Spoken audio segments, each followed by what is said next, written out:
এখন কি এই জঙ্গলের ভিতরের সাইডে যাওয়া হবে নাকি?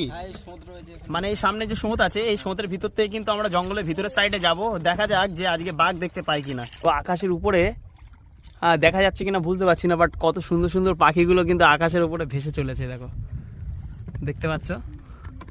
হ্যাঁ দেখো, জঙ্গলের ভিতরে তো মনে হচ্ছে আরো অনেক কিছু আছে। এই সোঁতের ভিতরে যাওয়া হবে তাই তো?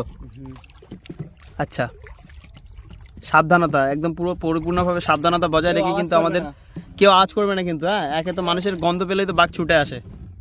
কে একদমই আওয়াজ করবে না। ভিতরের সাইডে কিন্তু আমরা যাচ্ছি, ঠিক আছে? গতবারে দেখা গেছিল না? দেখা গেছিল তো, ভিডিও দেখেছি। ভিডিওতে মানে এসে অতটা মানে স্পষ্টভাবে বোঝা যায়নি। আজকে এসছি আমরা জঙ্গলের ভিতরের সাইডে যাব, দেখি আজকে আমাদের কপালে কি আছে, দেখা মিলবে আজকে বাঘের। এটা বানি গাছ বলা হয় তাই তো?